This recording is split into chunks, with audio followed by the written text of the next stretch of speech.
이번엔 꼭 탈출. 고 박원순 서울시장 성추행 방조 혐의 관련 경찰 조사가 이어지고 있습니다. 그런데 이 경찰 조사 이후에 피해자가 방금 얘기한 이 내용이 담긴 문자를 공개했더군요.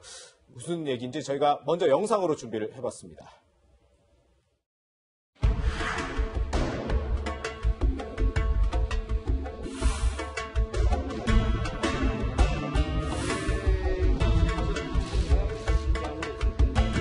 추측이나 소문에만 의존해서 비서진 전체를 성추행의 방조 집단으로 매도하는 행위에 대해서도 법률적 대응을 검토할 것입니다.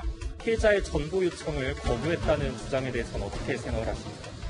전보 요청 받은 사실이 없습니다. 다른 부서로 옮겨달라고 하신 적은 한 번도 없었나요? 네. 오히려 제가 비서실장으로 있을 때는 오랫동안 근무를 했기 때문에 먼저 정보를 구했고 정보를 원했다면 원한 자료가 있겠죠. 네, 원하지 않았는데 자료가 있을 수가 없겠습니다.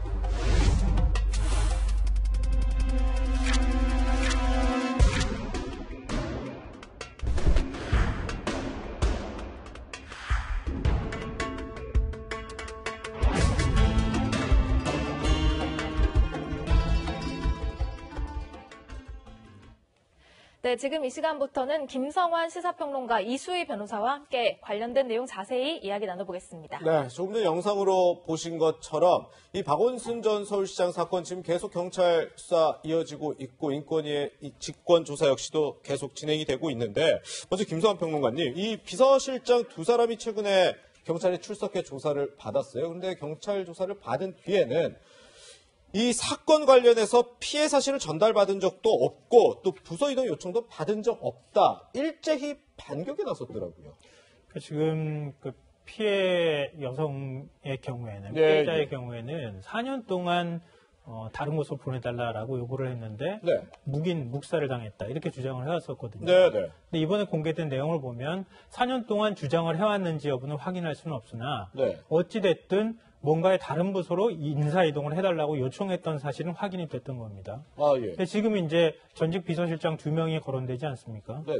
김주명 전 실장의 경우에 2017년 3월부터 2018년 5월까지 비서실장으로 근무했거든요. 네. 그런데 지금 그 여성단체 쪽에서 피해자 측에서 공개한 문자가 2017년 6월 15일 대화나는 거예요. 네. 그러니까 김주명 전 실장이 재직 시에 예. 비서실장으로 있을 때 나눴던 대화 내용이기 때문에 네. 김주명 전 실장이 인사이동 요청을 전혀 알지 못했다 이런 내용은 거짓일 가능성이 현재로서는 높아 보인다 이렇게 보이는데요. 예. 다만 이제 인사이동을 어떤 목적에서 어떤 이유로 요청을 했느냐 이 부분은 지금 문자에 잘 드러나지 않습니다. 네. 그러니까 예를 들면은 피해자가 피해를 호소하면서 난 다른 곳으로 가야 되겠다고 얘기한다거나 이렇게 네. 했는데도 불구하고 그걸 묵살을 했는지 아니면 그냥 난 다른 곳으로 가고 싶습니다라고만 얘기를 했는지 이 부분은 현재로서는 알기는 좀 어려운 상황 아닐까 싶습니다. 네. 예. 어쨌든 전직 비서실장들이 줄줄이 이제 조사를 받고 난 이후에 피해자를 뭔가 탓하는 듯한 그런 그 인터뷰가 나오자 피해자 측이 반박하면서 이런 텔레그램 문자들을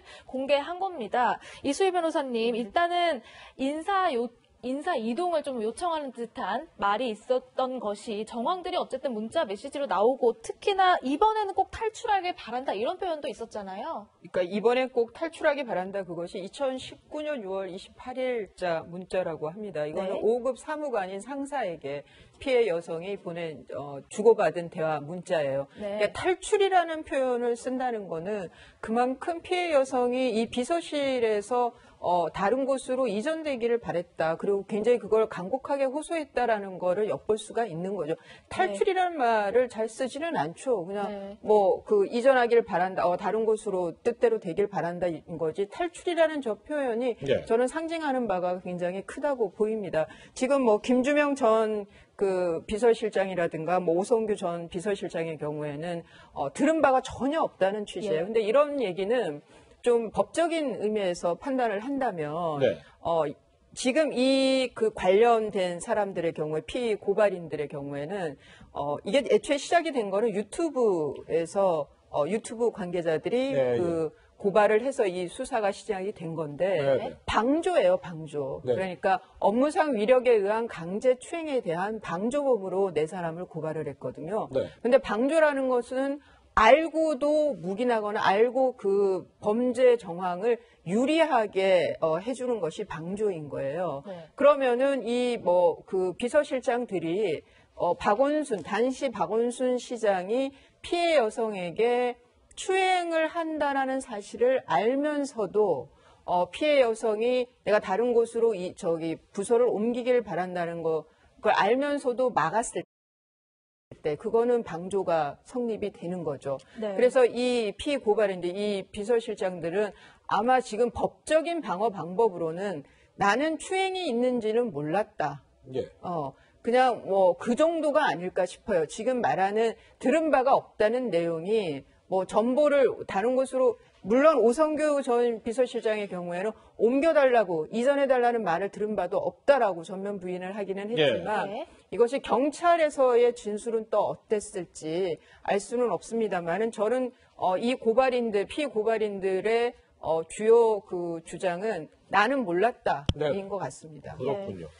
그리고 지금 이건 물론 피해자 측의 주장입니다. 피해자 측의 주장인데 이 오성규 전 실장 조금 전 우리 이수희 변호사님 얘기해 주신 것처럼 피해 사실 들어보지도 못했고 정보 요청도 들어본 적 없다는 이 오성규 전 실장이 인사검토 보고서를 박원순 전 시장에게 보고한 뒤에 승인받지 못하니까 인사 담당 직원에게 시장님 의정이 뭔지 곰곰이 생각해보란 말이야. 이렇게 얘기를 했다는 주장까지 하는데 이거는 어느 정도 이른바 6층 사람들 이 비서실의 분위기를 조금 짐작해 하는 얘기가 아닌가 싶기도 하거든요. 글쎄 이게 어느 상황에서 어떤 상황에서 이런 발언이 나왔는지를 정확하게 알질 못하기 때문에 또 시장님의 의중이 무엇인지 파악해 보라고 하는 말이 예를 들어서 시장님은 꼭 그 직원을 데리고 있어야 하겠다. 그 직원을 유독 이뻐했다. 그리고 그 직원과 관련되어 있는 이른바 이제 그 피해자도 얘기하는 것처럼 성추행 관련되는 의혹을 비서실 내부에서는 파다하게 알고 있었다. 이런 전제가 사실은 다 성립이 된다고 하면은 의중을 파악해보라고 하는 얘기를 보내고 싶지 않은 상황이고 시장님이 이렇게 생각하는 상황인데 왜 지금 정보 요청 내용이 올라가 있는 내용을 보고를 했느냐. 이런 부분에 대해서 뭔가 질책성 발언처럼 들릴 수 있겠지만 또 그렇지 않을 가능성도 사실은 있거든요. 우리가 알고 있는 것은 이제 단편적인 사실밖에 없기 때문에 제가 단정적으로 말씀드리기 좀 어려운데요. 문제는 이제 지금 그 피해자 쪽에서 공개한 문자 내용을 보면 이게 지금 서울시 6층에 근무했다고 하는 비서실 직원들이 성추행 사실을 인지하고 있다고 하는 전제 그리고 성추행 사실이 있었다고 하는 것을 전제로 했을 때 얘기가 다 성립될 수 있어요, 사실은. 근데 지금 말씀하셨던 것처럼 서울시 비서실에 근무했던 직원들 중에 일부는 아마 알았을 가능성이 있고 왜냐하면 다 알았다고 전제하기는 조금 너무 광범위하니까요. 일부는 몰랐을 가능성도 사실은 있어 보이거든요. 그리고 인사이동이라고 하는 것을 어떤 목적에 의해서 인사이동 요청을 했는가. 예를 들면은 내가 다른 좀 더 좋은 자리로 가고 싶습니다. 그러니까 그 자리로 좀 보내주세요. 이런 목적의 인사이동 요청이 있었을 수도 있고 나 여기 정말 도저히 근무할 수가 없습니다. 다른 곳으로 보내주세요. 시장님이 저를 힘들게 합니다. 이렇게 얘기를 하면서 이게 인사이동 요청이 있었는지 이거는 지금 증거를 공개했던 내용에는 포함되어 있지 않습니다.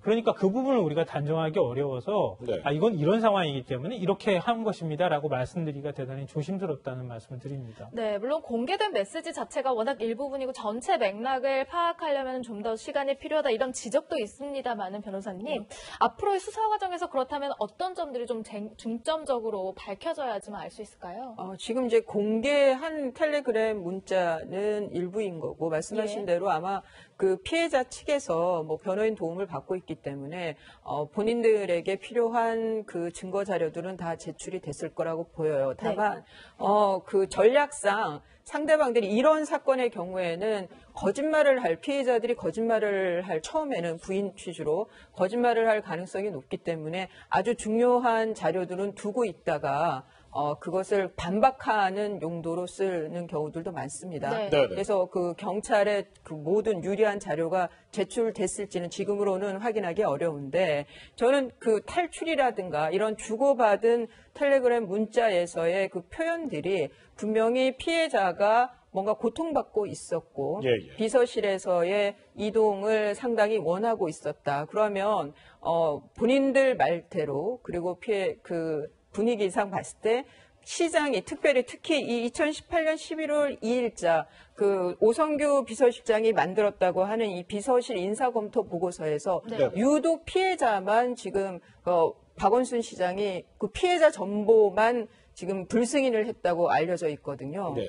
그러면은 좀 이례적이잖아요. 그렇다면 관심을 가질 수 있는 거죠, 비서실장도. 네. 네. 왜 박 시장이 이 피해자만 정보를 불승인했는지 그런 것들을 좀 더 파고 들어가는 수사가 필요하지 않나 싶고요. 예. 무엇보다도 저는 이 지금 서울경찰청에서 수사 중인데 수사팀의 의지가 상당히 중요한 사건이라고 보입니다. 예. 네. 예, 다른 것보다 주된 그 피의자인 박원순 시장이 사망한 상태라서 어찌 보면 그런 뭐 공소권 없음으로 끝나버릴 수 있는 사건이라 네. 지지부진하게 그러니까 수사팀에서 수사 의지가 없다고 하면은 좀처럼 밝혀내기가 어려운 사건이에요. 그래서 무엇보다도 저는 수사팀의 의지가 굉장히 중요한 사건이라는 말씀을 꼭 드리고 싶습니다. 네, 어쨌든 서울시 관계자들의 성추행 방조 의혹, 피해자의 어떤 문자 메시지 공개를 통해서 또 새로운 국면을 맞게 됐다는 소식까지 짚어봤습니다.